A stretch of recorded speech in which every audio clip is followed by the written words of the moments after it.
رسول اللہ صلی اللہ علیہ وسلم نے فرمایا، وہ وقت قریب ہے جب مسلمان کا سب سے عمدہ مال اس کی بکریاں ہوں گی، جن کے پیچھے وہ پہاڑوں کی چوٹیوں اور برساتی وادیوں میں اپنے دین کو بچانے کے لیے بھاگ جائے گا۔ صحیح بخاری حدیث نمبر 19۔ رسول اللہ صلی اللہ علیہ وسلم کسی کام کا حکم دیتے تو وہ ایسا ہی کام ہوتا جس کے کرنے کی لوگوں میں طاقت ہوتی۔ اس پر صحابہ کرام نے عرض کیا کہ یا رسول اللہ، ہم لوگ تو آپ جیسے نہیں ہیں، آپ تو معصوم ہیں اور آپ کی اللہ پاک نے اگلی پچھلی سب لغزشیں معاف فرما دی ہیں، اس لیے ہمیں اپنے سے کچھ زیادہ عبادت کرنے کا حکم فرمائیے۔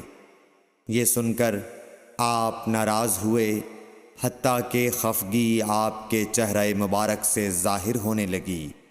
پھر فرمایا کہ بے شک میں تم سب سے زیادہ اللہ سے ڈرتا ہوں اور تم سب سے زیادہ اسے جانتا ہوں، پس تم مجھ سے بڑھ کر عبادت نہیں کر سکتے۔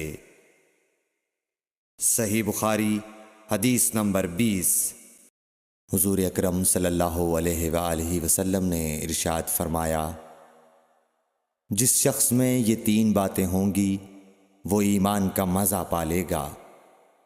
ایک یہ کہ وہ شخص جسے اللہ اور اس کا رسول ان کے ماں سوا سے زیادہ عزیز ہوں، اور دوسرے یہ کہ جو کسی بندے سے محض اللہ ہی کے لیے محبت کرے، اور تیسری بات یہ کہ جسے اللہ نے کفر سے نجات دی ہو، پھر دوبارہ کفر اختیار کرنے کو وہ ایسا برا سمجھے جیسا آگ میں گر جانے کو برا جانتا ہے۔ صحیح بخاری حدیث نمبر 21۔ حضرت محمد مصطفیٰ صلی اللہ علیہ وآلہ وسلم نے فرمایا، جب جنتی جنت میں اور دوزخی دوزخ میں داخل ہو جائیں گے، اللہ پاک فرمائے گا، جس کے دل میں رائی کے دانے کے برابر بھی ایمان ہو، اس کو بھی دوزخ سے نکال لو۔ تب ایسے لوگ دوزخ سے نکال لیے جائیں گے اور وہ جل کر کوئلے کی طرح سیاہ ہو چکے ہوں گے، پھر زندگی کی نہر میں یا بارش کے پانی میں ڈالے جائیں گے۔ اس وقت وہ دانے کی طرح اگائیں گے جس طرح ندی کے کنارے دانے اگاتے ہیں۔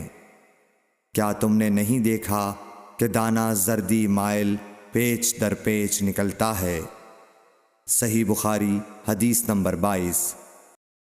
حضور اکرم صلی اللہ علیہ وآلہ وسلم نے فرمایا، میں ایک وقت سو رہا تھا، میں نے خواب میں دیکھا کہ لوگ میرے سامنے پیش کیے جا رہے ہیں اور وہ کرتے پہنے ہوئے ہیں، کسی کا کرتا سینے تک ہے اور کسی کا اس سے نیچا ہے۔